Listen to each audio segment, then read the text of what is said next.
Welcome to today's GNCC Espresso Live with Parliamentary Assistant to the Minister of Finance and M.P.P for Willowdale, Stan Cho. Mr. Cho, thank you very much for being with us today. Really nice to see you again. It is our privilege to be joined by a lifelong resident of Niagara, Sam Oosterhoff, who serves as MP for Niagara West and Parliamentary Assistant to the Minister of Education. Truly appreciate you both being with us today. And my name is Mishka Balsam, and I will be your moderator for the next hour. Let us start out by acknowledging that the land on which we gather is the traditional territory of the Anishinaabe and Haudenosaunee people. We deeply appreciate and recognize their historic connection to the place. We also recognize the contributions of Métis, Inuit, and Indigenous people, both in shaping and strengthening this region in particular, and our province and country as a whole. Before we go into today's dialogue, let me also acknowledge that today is the National Day of Mourning, where we remember those lives lost or injured due to a workplace tragedy. This year makes a day of mourning even more poignant. It reminds us of the importance of following the regional, provincial, and federal health guidelines. We all play an important part in creating a healthy workplace in our region and province, and we deeply appreciate everyone's commitment to it. In looking at today's webinar, it is important for us to come together for conversations on key issues during these historic times, especially when it comes to shaping Ontario's path forward. What will a successful recovery look like? How is the provincial government balancing economic and health concerns? And what is the role of the private sector to ensure future resilience?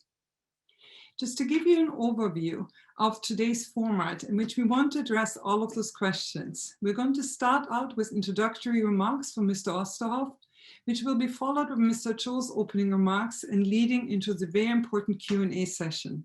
And on that note, Mr. Oosterhoff, over to you.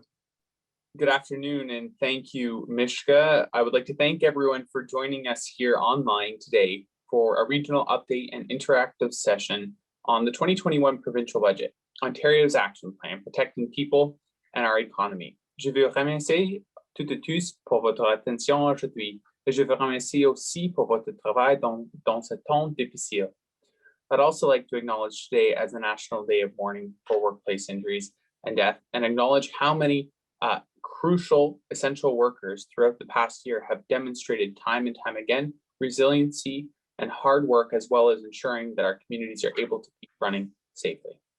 I want to thank also our dedicated parliamentary assistant, the Minister of Finance, Stan Cho, a champion for small business owners and job creators across Ontario and in Niagara, for joining us here today. I want to acknowledge and thank Mishka Balsam, the President and CEO of the Greater Niagara Chamber of Commerce, Hugo Cheshire, Director of Policy and Government Relations at the GNCC, and their dedicated team for hosting PA Cho and myself in this GNCC Espresso webinar series. The GNCC is the voice of business in Niagara, representing over 1,500 businesses, civic organizations, and educational institutions across the region. We know that COVID-19 has created significant challenges for small business owners and job creators in Niagara, especially local operators in the hospitality and service sectors. Our government recognizes these challenges, and we've responded with a targeted plan. In the 2021 budget, Ontario's action plan is focused on protecting people's health and our economy. The 2021 budget builds on the government's record investments in response to the global pandemic, bringing total investments to $16.3 billion to protect people's health and $23.3 billion to protect our economy. Ontario's COVID-19 action plan supports now total $51 billion. Part of Ontario's plan to support workers and families is our ongoing effort to support small businesses with the ongoing costs of the COVID-19 pandemic. One of the targeted measures of the 2021 budget was to increase the Ontario Small Business Support Grant. In fact, under the leadership of Minister Bethlen Falvey, as well as Parliamentary Assistant Stan Cho, our government announced that we would double the grant for eligible small businesses across the province. To learn more about Ontario's action plan, to the doubling of the grant and other important business supports in the context of the current pandemic, I would like to introduce Stan Cho, Parliamentary Assistant to the Minister of Finance, M.P.P for Willowdale, a friend of mine and a friend of Niagara's, and a true leader in Ontario's economic recovery.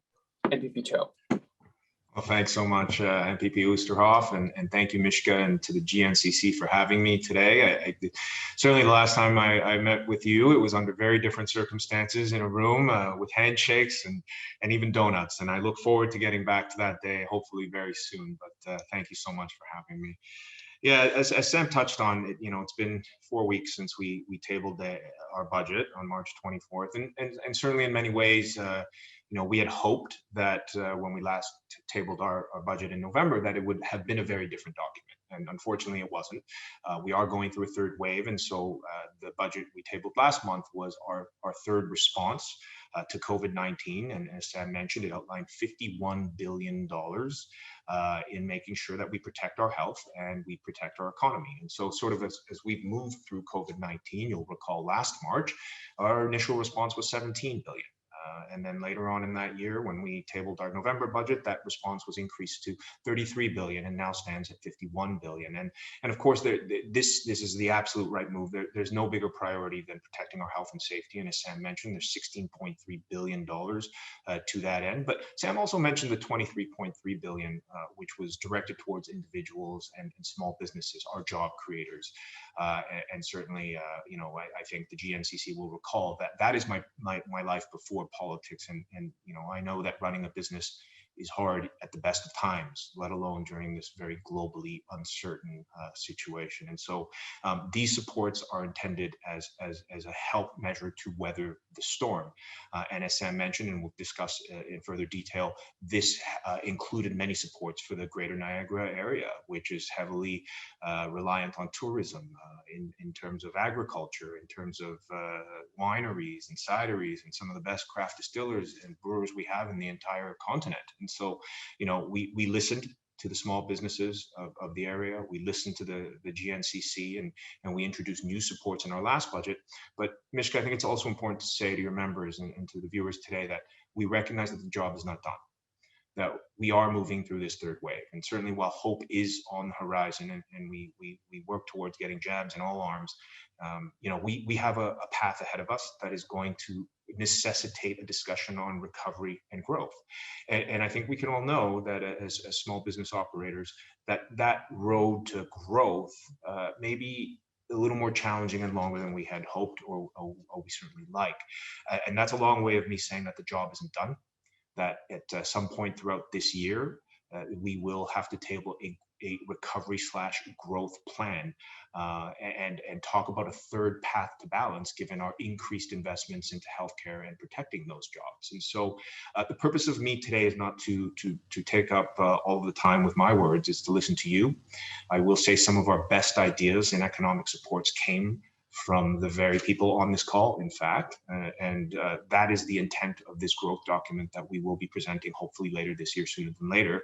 And so it is with great honor that I come back to speak with the GNCC and to get some of the best ideas I've ever heard. And on a final note, I want to thank my good friend and colleague in the legislature, Sam Oosterhoff. I can't tell you, Mishka, how often Sam is, and rightly so, representing the needs of his constituents and job creators. He is texting me at all hours of the day saying, have you thought about this idea or that idea? A true champion for the greater Niagara region. And so it's great to be with my good friend here on this call today. Back to you, Mishka. Thank you. Thank you very much to both of you actually for being with us today, and nice to hear. We are certain that Sam is representing Niagara's interests well.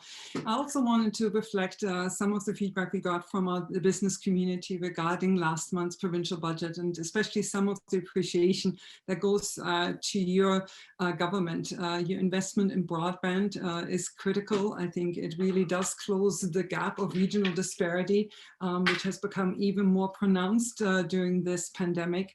Your investment in tourism, hospitality with your small business support grant, your focus also on mental health and addiction services, as well as some of the assurance to make sure that agri-food workplace protection services are there, and some of the support for demand-driven skills programs. So all of those ones have really on individual calls that people have reached out, individuals that might not be able to join us today, but have actually wanted to extend their thanks and appreciation for. And on that note, let me move into the question and answer kind of aspect of it. We've received a high number of questions, and they really vary from a number of issues. They go from childcare to housing, over to the wine industry, skills development, post-secondary education, and others. So the list is long, the interest is high, as one can imagine, because we're all part of moving this province forward and, and seeing the recovery that we all want to see. So, Mr. Cho, let me start out with the small business grant. The second round of small business grants was a lifesaver for many Ontario businesses, as I had mentioned, but was also followed shortly after by a 6-week stay-at-home order, which will cost many of them at least as much as the grant does. Will there be consideration for extending the grant program again if this crisis continues? And again, I think this question speaks to businesses wanting to have a little bit more of a roadmap, a little bit more of a certainty as they're moving forward and as they're planning to reopen their business and fully engaging in the economy again. Yeah, thank you, Mishka, and thank you for the question. I know business and commerce relies on certainty to sort of drive their planning, and uncertainty is an enemy of progress in that sense. We didn't want, of course, to have to force another stay-at-home order, but the numbers and the COVID cases and the variants of concern necessitated it. And so, that's why we built prudence into the plan to make sure that we were adaptable and ready to respond with additional support measures. And we're continuously looking at those new supports, Mishka, and I hope that we won't need them. But just to use an example, the tourism sector and many in the accommodation sector were left out of the first iteration of the small business grant support program. And so in conversation with M.P.P. Oosterhoff, as well as some of the small businesses in the area, we extended a program that's available for that hard-hit sector, in addition to other supports, which total $624 million for the tourism sector throughout this pandemic. We need to start looking towards eventually pivoting to supports for growth as it relates to these small businesses. And there are a series of measures we've sort of hinted at that we haven't released yet, and light on details intentionally because the time is not right to start talking about traveling and getting out of your home and frequenting the businesses that we all used to. I will say, Mishka, and I appreciate your comment off the top, I'll try and keep my answers as brief as possible. For anybody watching who wants to download a copy of the budget, you can go to budget.ontario.ca and you will see a link there to download. There's quite an extensive section in the back talking about the private sector forecast and where we hope the economy is going to go. And this is in conversation with some of the largest banks, some of the most experienced economists around the world. And I think the consensus is that there is a huge sense of optimism on where the economy will eventually head. So our goal here in the provincial government is make sure we provide as many supports as to weather the storm as possible, but also, very crucially, be in a position to compete against the rest of the world when the time has come for that reopening and growth plan, because we know it'll be our neighbors to the south. It'll be a global stage in which we are competing for that edge. And so a series of measures are being introduced to make sure we expand those grant programs. And the final thought I'll leave on this question is, like I said, the best ideas have come from the grassroots, from the job creators. Send them to your local M.P.P. He does an amazing job of getting it to the Ministry of Finance. And when the time allows, Mishka, I will also provide the direct email and the budget consultation link for you to provide that feedback directly. I really appreciate that too. And you're touching on something I think that is a lot of economists around the world, but especially across Canada, have spoken about it too. And that is the idea that we're actually going to enter what some people label to be the roaring 20s again. We see households and businesses having a pent-up amount of disposable income available to them. And I think a pent-up wish and demand to actually spend it and inject it in the economy. And the way we move forward with that, I think is going to be a critical part of it, and how we can take advantage of it. I want to, before I move on from the small business grant, there has been a follow-up question via the chat, and I thought maybe we do need to address it so that we can move on to something else. And that is that some businesses have experienced a delay for their Ontario Small Business Grant or deposits that I haven't seen coming through. And now this could be an isolated incident. I'm not sure about that, but I was wondering if there are any, have you experienced or heard heard of any challenges that are there that might help actually some of those business owners that are here with us today, and might give them some assistance on where to go or how to move forward from here? Absolutely. I'll start by saying the average wait time for recipients of the grant program, which is now, totaled over $2.6 billion for well over 100,000 small businesses, has an average wait time of 12 days, dollars in hand. Now, there are more complex files, or sometimes errors are made, or there are other reasons that some applications are delayed. There's a huge volume, as you could imagine, of applications. And so what we've done through the appropriate retail, sort of the delivery ministries, has been to triple up on the staff end to make sure that we can reduce the backlog. And if there are any particular files that you would like flagged, or your local M.P.P to give some personal attention to, I've been doing that myself for businesses in Willowdale. Please send it to us directly, and you can we ask for a little bit of patience given the volume of applications we are facing, and the fact that government has in the past perhaps not moved as quickly as we would like in the private sector. We've improved on that process, of course, in significant ways. But if there is immediate attention required, just send the individual cases along with your CRA number, your business number, and we'll be able to get that along as soon as we can. Perfect. Thank you very much. And I'm also wanted to encourage anyone on the call that if you have any concerns about it and need maybe to have it redirected, please feel free to reach out to us at the GNCC as well. And we can also redirect it on your behalf too. So we'd love to help you out in it. We're moving on from this particular grant to one that has made the news over the last little couple of days, and that relates to childcare that's there. This is Canada's first She Session, as it has been labeled, where we are acutely aware that if women's labor market position does not recover, the economy can't rebound, and business depend on an even and robust economic return.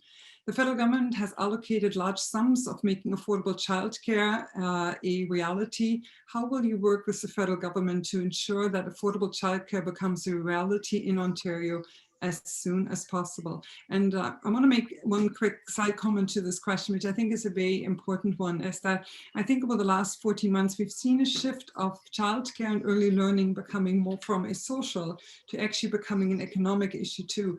And it's been very interesting for us from a chamber to actually hear the support from the business community on this issue too. So your thoughts are appreciated. Hugely important question, Mishka, and you're absolutely right. This is going to be a huge economic driver and a big part of our recovery and growth discussions. And so we're glad to hear that the federal government has announced a measure to help in this sense. But just to start on that, what they announced in their budget here at the Ministry of Finance, we're waiting to see the details around that plan. So we can absolutely work together to make sure that we can best deliver, very much needed childcare spaces. This has been a priority for our government even before COVID-19. We were committed to 30,000 new childcare spaces, and P.A. Oosterhoff would be very familiar with this, as the Ministry of Education has committed to this, a very aggressive goal. And I'm proud to say that I believe, Sam, correct me if I'm wrong, I think 20,000 of those spaces are already allocated on the way, and so this is a huge step towards accomplishing that very ambitious goal. But there's more that has been done from our level of government, and we announced an enhancement to the child care tax credit program, which helps the lowest of low income earners with their child care expenses. And Mishka, you bring up such an important point. We need to get women back into the workforce, but from my experience, for example, my mother was a small businesswoman as well, and we need to get the business operators also thriving once again to create jobs. And we know that women who are small business operators also need childcare spaces, but they need flexible childcare spaces. And so we're hoping that the federal government will introduce a more flexible program, as we have advocated for here in Ontario, which means that you won't have to drop off your child, for example, from 9 to 5. We know many business operators, at least my mother, did not work 9 to 5, and she had to put food on the table for 3 kids and run a business at the same time.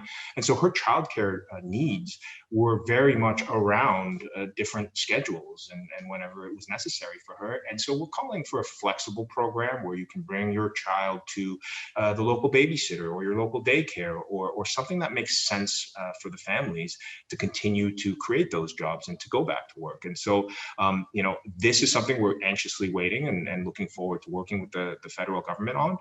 But I know that Sam has also been hard at work making sure that those spaces are created, with or without the federal help, and we welcome that help. And I'm not sure if, Sam, you want to comment on the childcare piece as well. Yeah, so absolutely, you touched on some of the highlights. We've also made a number of changes to expand both licensed and unlicensed childcare spaces in the province, and we recognize that there has to be a proper mix of flexibility and affordability.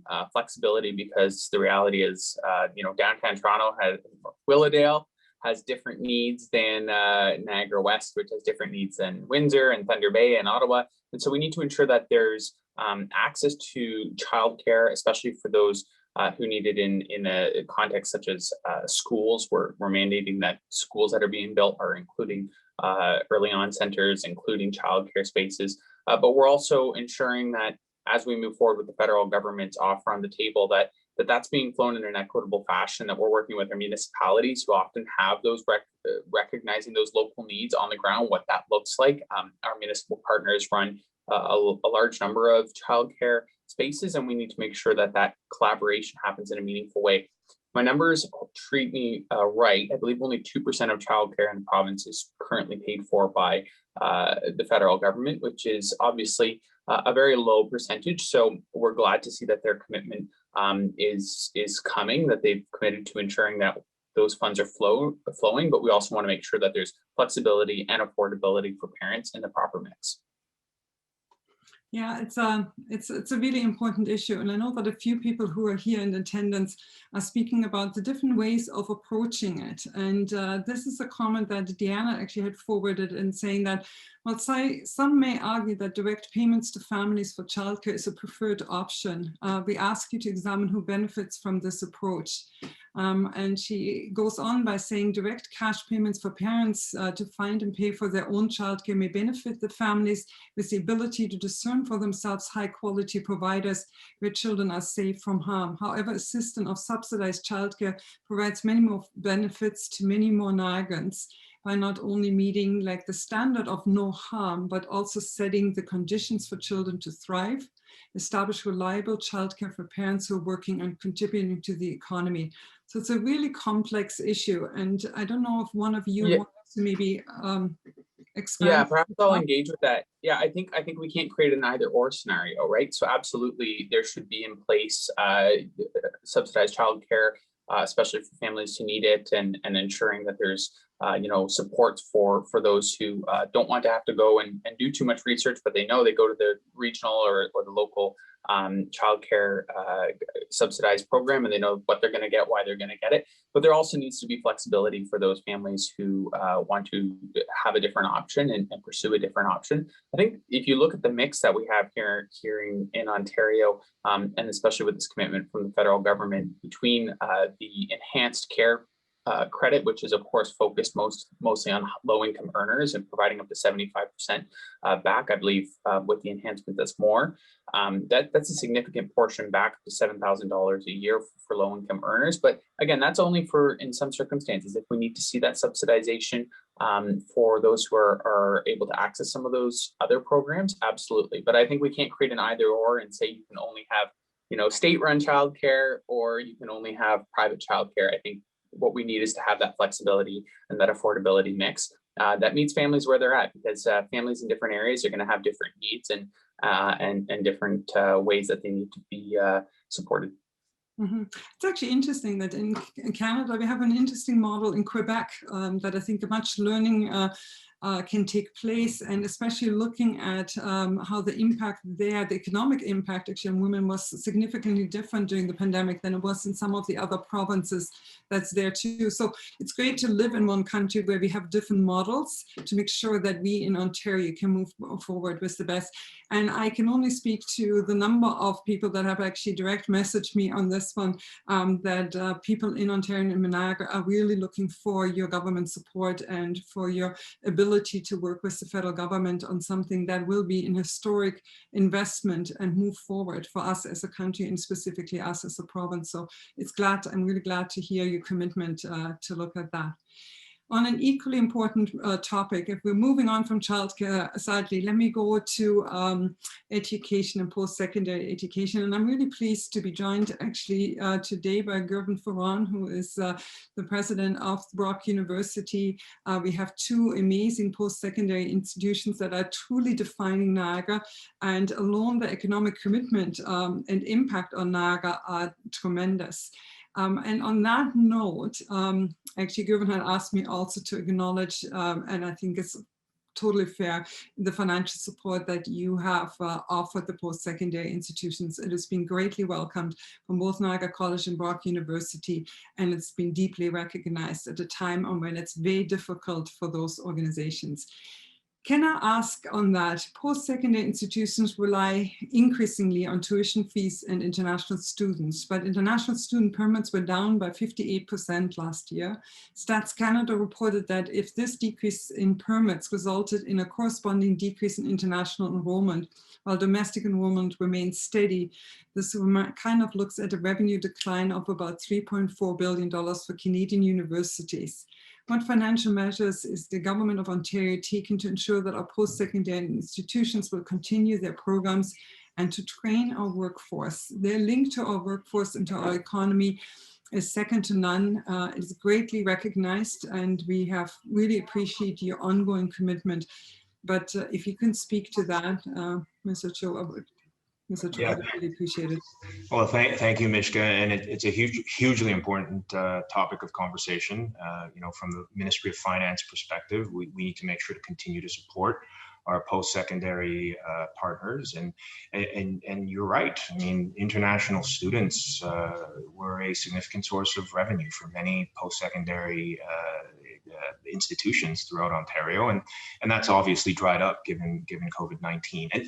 But it's also important to note that many of these international students go on to become permanent Canadian citizens and contributing members of our society. And so there's a couple of fronts that we need to make sure that we continue to have these conversations, continue to support. And I know Minister Romano has, in fact, we just had a meeting yesterday to talk about what his sector needs and making sure that we're working closely with partners so that they can not only weather this storm, but when the world does reopen up, is that we're not losing our international students to other jurisdictions, making sure that we have the ability to attract them back, but also to pivot to other maybe means of revenue and to provide value for our workforce. We know that, for example, certain jobs in certain sectors, and I don't need to tell the Niagara region this, have been more heavily hit by COVID-19 than others. And I point to tourism as a great example of that. And so we need to make sure that we're also pivoting to make sure post-secondary institutions are able to equip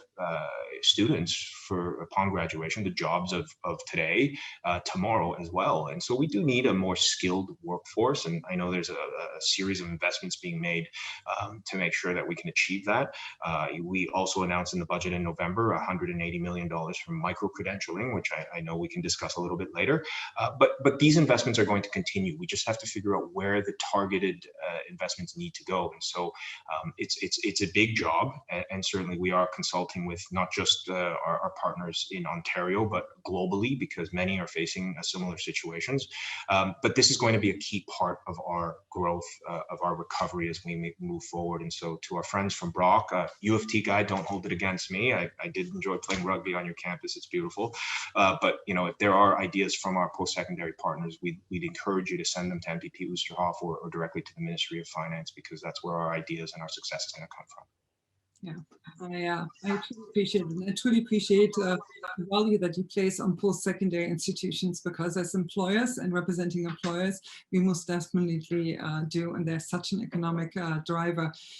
You had mentioned micro-credentials, and you're making a significant investment in micro-credential programs. Can you give those individuals who are employers in our audience a sense of how this will help them?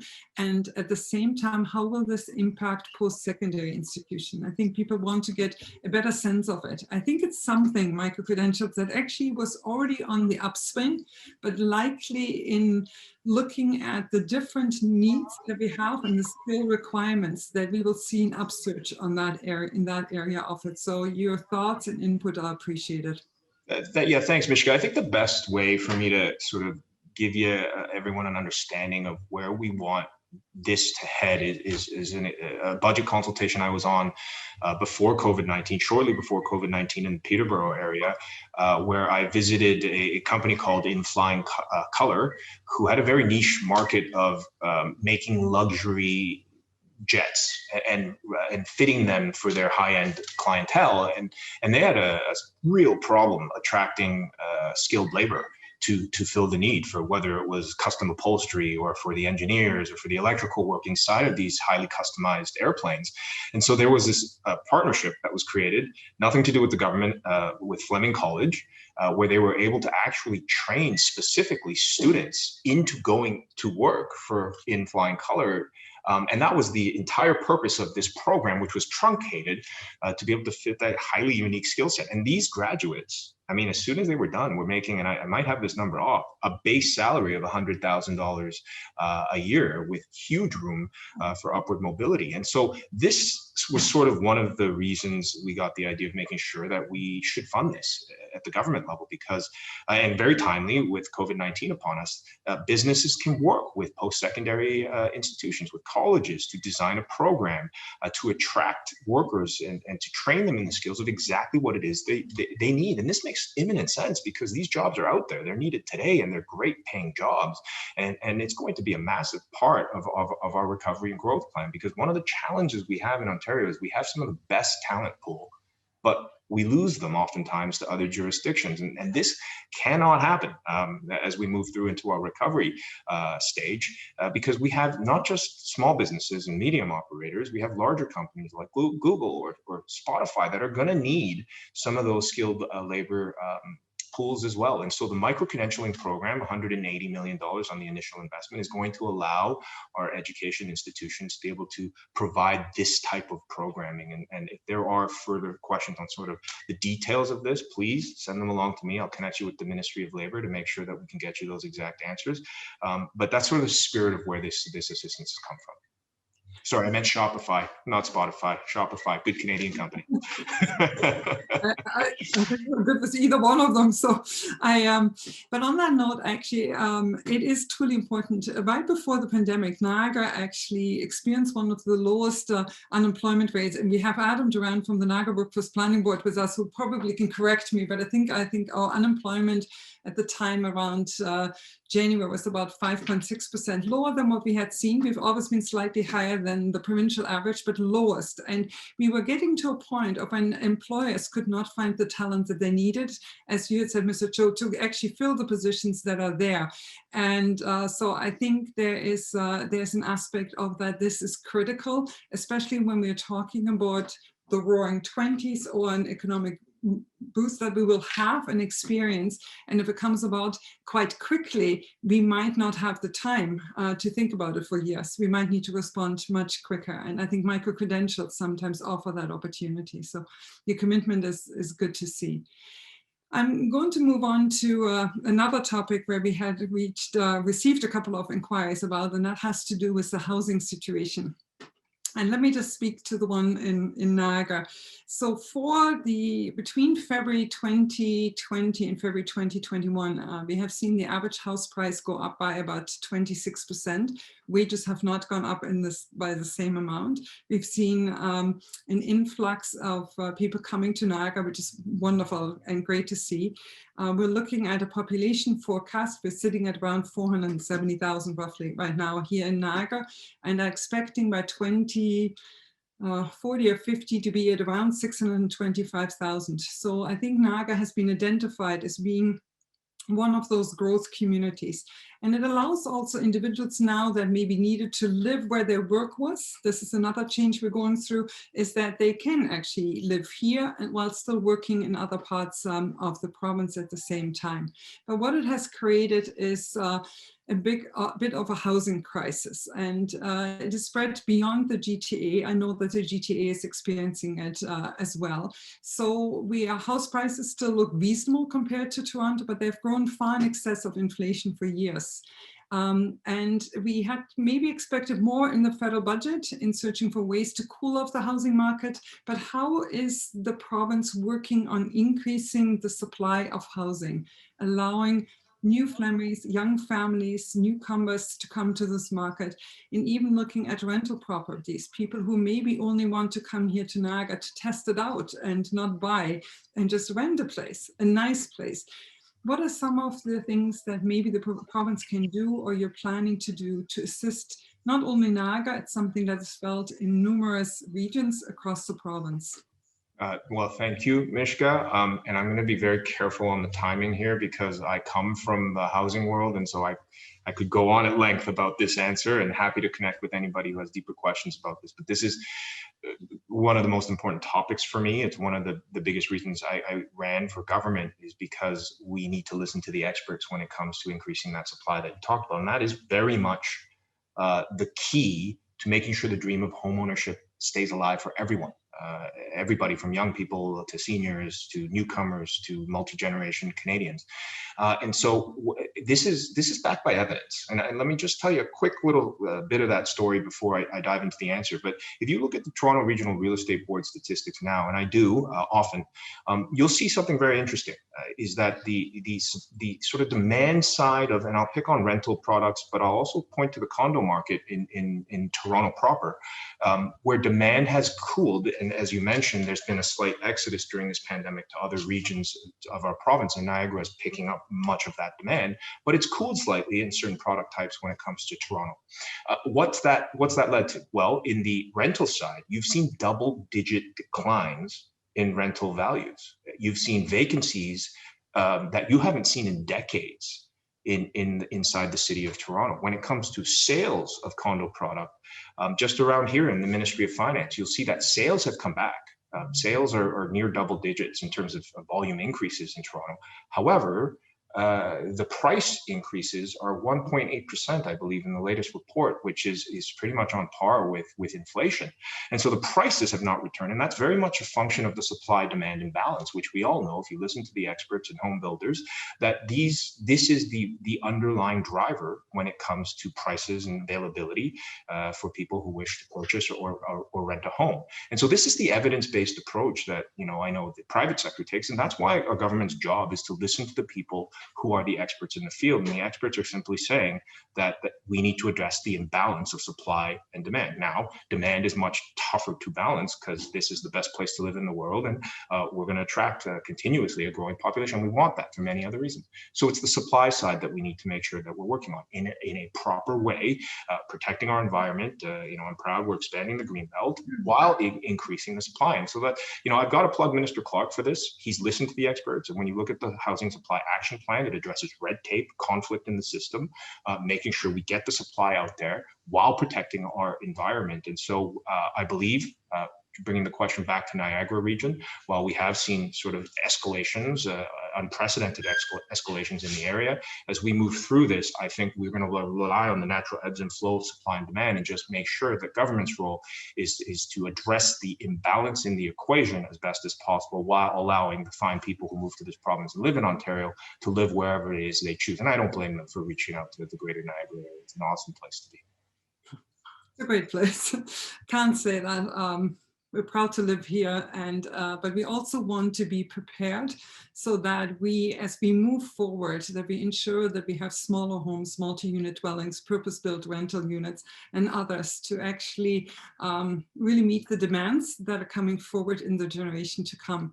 Here's a slightly different but related question that is coming from one of our Niagara Region councillors, and this individual, they're asking, how was rapid housing money assigned during the recent allocation, and when can Niagara expect to be included in it? Well, thank you, Mishka. And Councillor, to clarify, when you say rapid money housing, are we talking about some of the more supportive housing aspects? Just to... Yes. Great. Yeah, no, when it comes to supportive housing, we obviously, I think, well known that Toronto area and other pockets of this province have a homelessness crisis, and so supportive housing is something that's very important to invest into, while properly consulting with the municipalities who are our front lines. And our municipal partners have been, I'm proud to say, great collaborators towards making sure that we have supportive housing available. I do call on our federal partners, though, to work with us continuously. That the new program that they have sort of introduced for supportive housing has set a deadline, and in my opinion, it's a bit of an arbitrary deadline for funding available to fund supportive housing. And this, I don't want to go too far into the weeds here, but does create a lot of challenges when it comes to our municipalities. In fact, I'm going through one in Willowdale now where my constituents feel they weren't consulted properly on the development of supportive housing, which is in the middle of a very much a residential area on the lawn of the seniors community. So this is a long way of saying that the province is committed to making sure we properly fund the development of supportive housing. In fact, several uses of MZOs have gone towards additionally providing support to our homeless communities, but the funding is there. And so the challenge here is that, you know, money unfortunately doesn't just solve our problems. It takes a collaborative effort from all levels of government. You know, when I speak to money, it's $500 million in the budget to fight homelessness.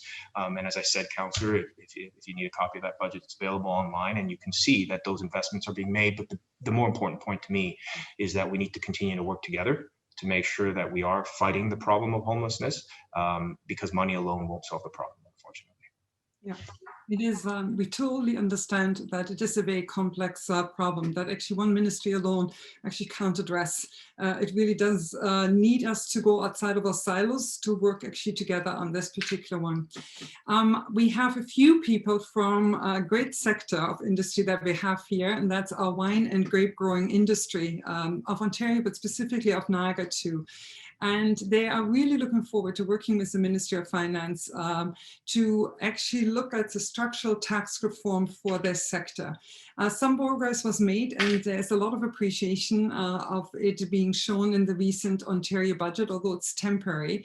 But more policy work needs to be done to make their tax changes or tax changes more permanently. Specifically, they've been asking you and your government to address the import tax and the 6.1% tax at the wineries cellar door since coming to office.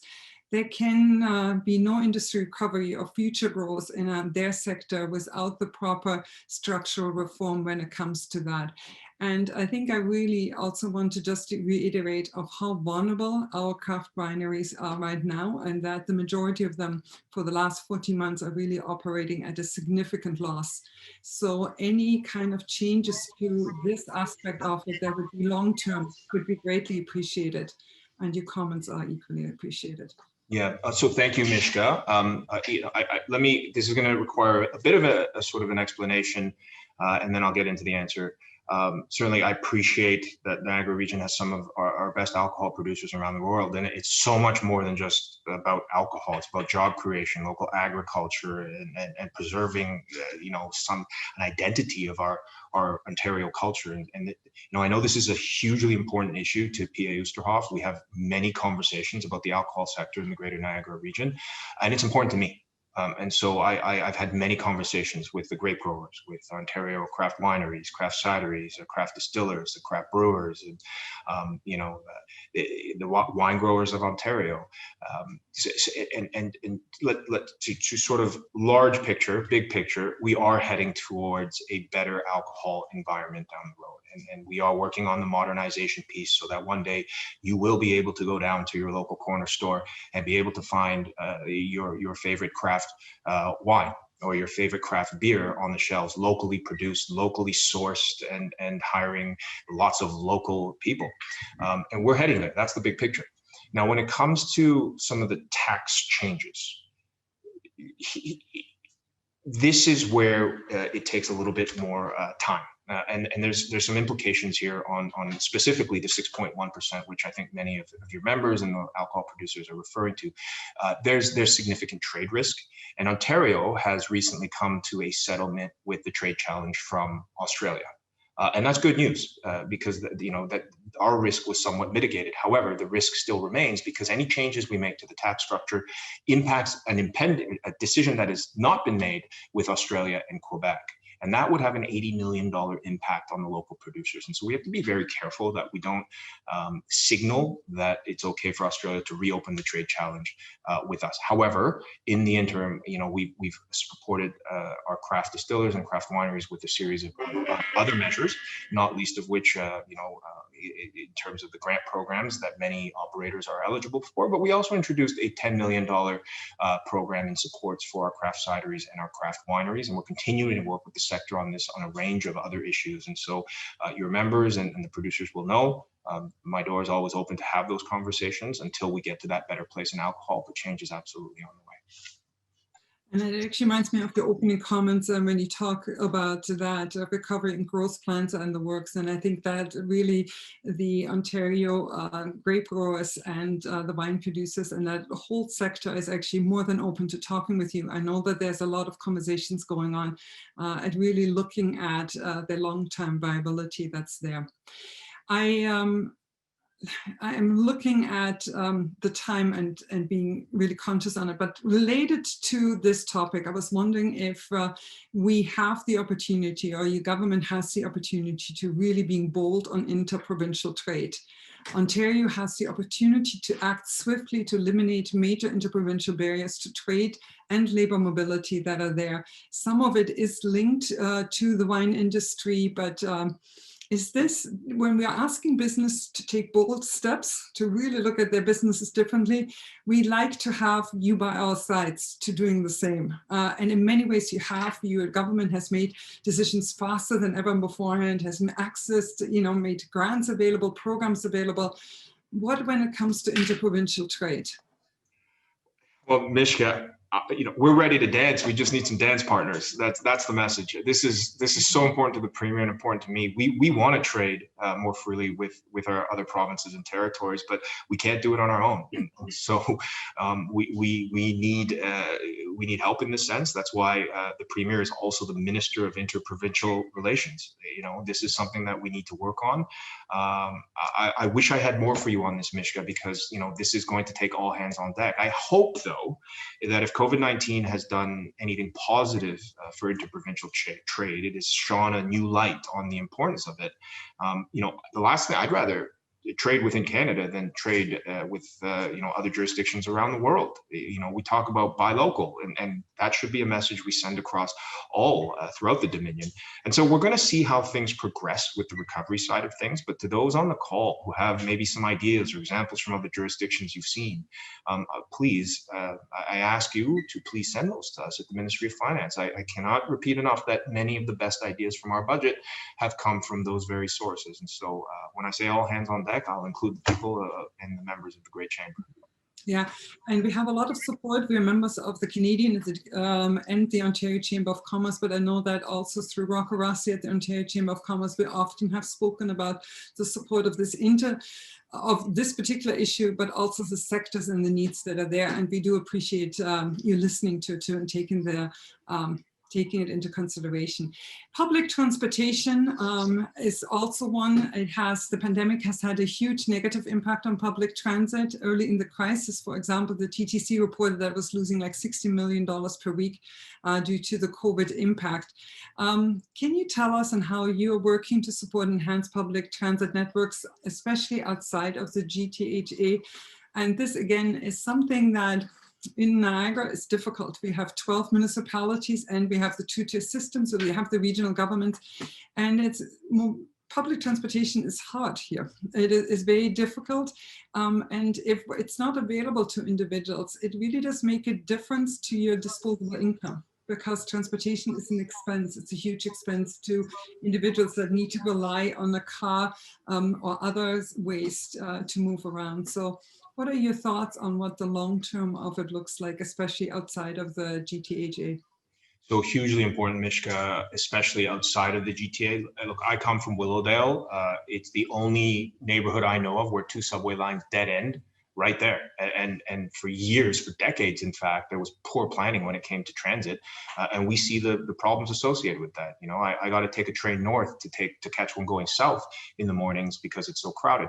But we have opportunities to do a better job in other parts of this province, right? And I think we need to look to our growth areas like Niagara, because where the jobs go, where the prosperity is, you know, the needs for transit increase. And so we have to start planning ahead when it comes to our transportation needs. And I think, again, COVID-19 has provided us an opportunity to look at things in a more urgent lens, perhaps move a little bit quicker and to be better at planning for the future. And so we're making huge investments into capital projects. And I know you've heard a lot about Toronto's Ontario line and expansion of subway lines, but there's a lot going on throughout the rest of the province. A $4 billion Safe Restart program to address some of the capital challenges that you mentioned from our transit partners.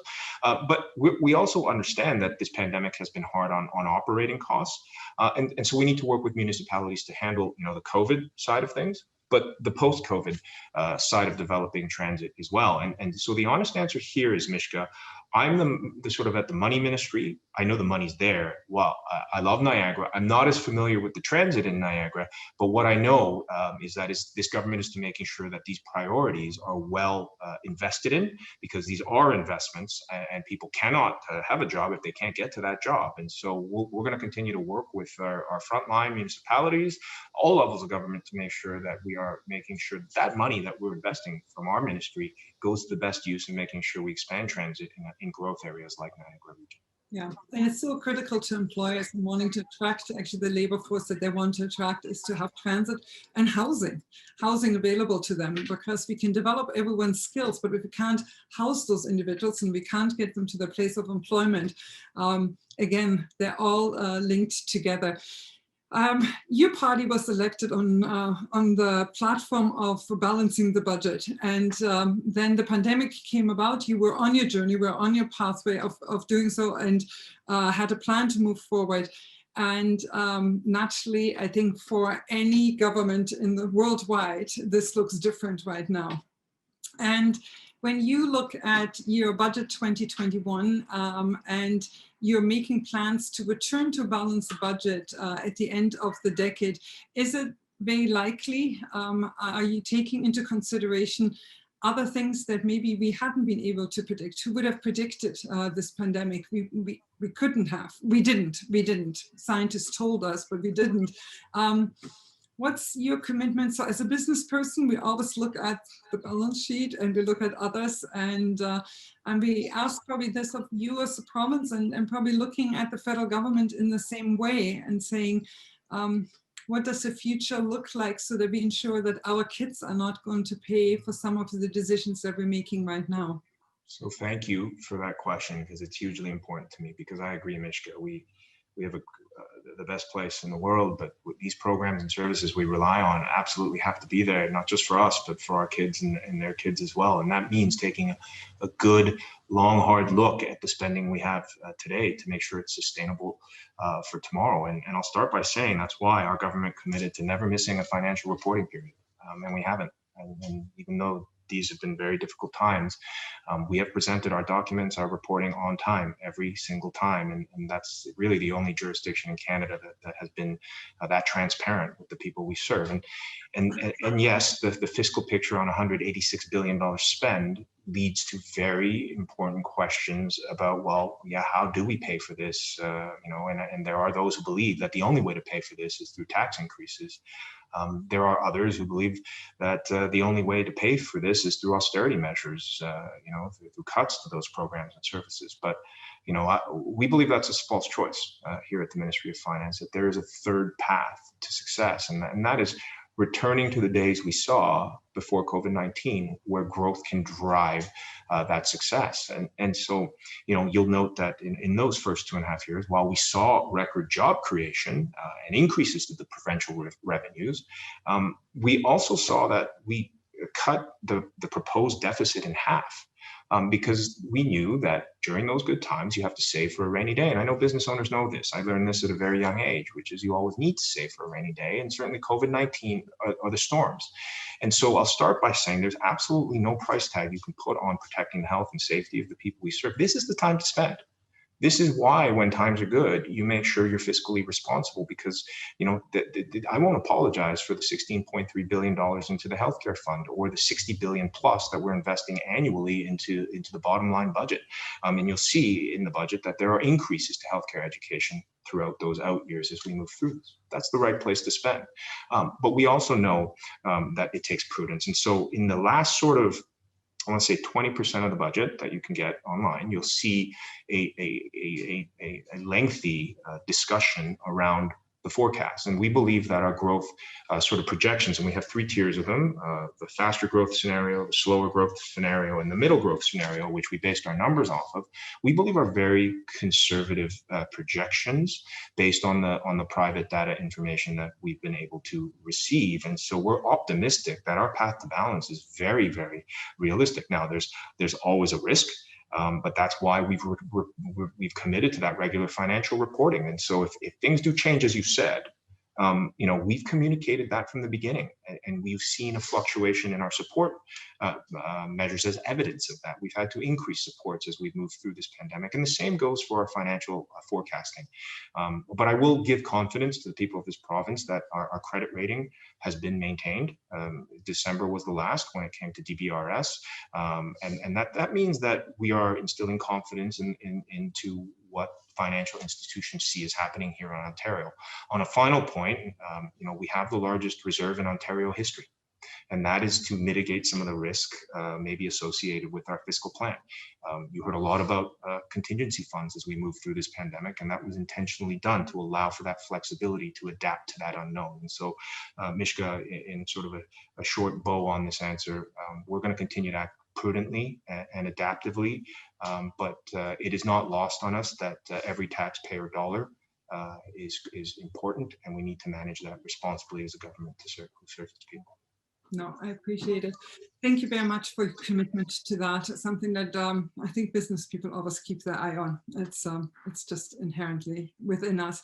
I have to say to those, to our attendees and participants today, I haven't directed as many questions to Mr. Oosterhoff because he had to step away on a matter for a couple of minutes. So I just wanted to let you know that was the reason for it, but he has returned just for a couple of maybe 30 seconds of closing remarks from you first, and then we pass it back to Mr. Cho for closing remarks to wrap up this session. Absolutely, and my thanks to you, Mishka, and all of your team for the work that you put into this. And my thanks to all the participants, also to P.A. Cho. Je veux remercier pour votre attendance aujourd'hui, et je veux remercier toutes et tous qui étaient là. C'est très important pour l'avenir de notre province et aussi pour notre région que nous avons la conversation comme ça.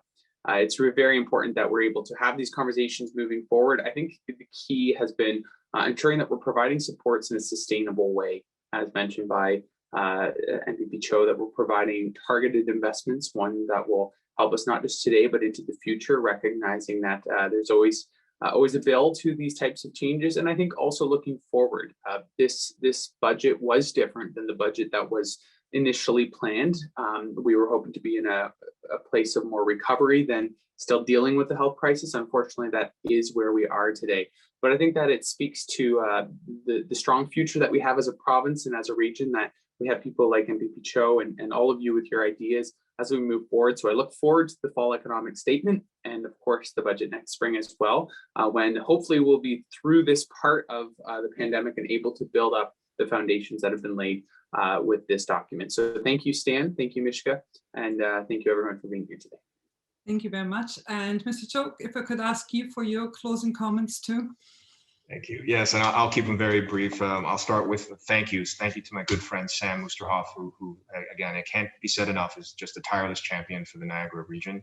He has always always representing the interests of his constituents. And so I'm confident that Niagara region is very well represented, and we're going to continue to have those discussions we have since the beginning when I came to politics on making sure Niagara gets the support it needs and deserves.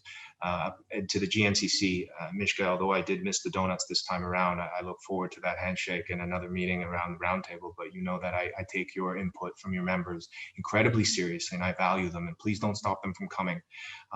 We're going to need your ideas as Ontarians to get through this pandemic. There are brighter days on the horizon, so we ask for a little bit more vigilance as we get through this final stretch. But you're right. I think we will have a boom period, and you're going to be big partners in making sure that we can make sure that prosperity stays here in Ontario and the Niagara region as much as possible. Very quickly, though, on a final note, Mishka, you know this story. I owe my life to Niagara, and the reason it's so important to me is when my dad went back to Korea from Canada to ask for my mom's hand in marriage. The only reason, and she's much prettier than my dad deserves, and he knows that. The only reason she said yes to him is because he told her that he would show her Niagara Falls, and so she agreed. I very much owe my life to Niagara Falls and the area, and I want to thank you for being such incredible partners during this difficult time, and I look forward to discussions next time with a handshake and a face-to-face chat. Thanks, Frank.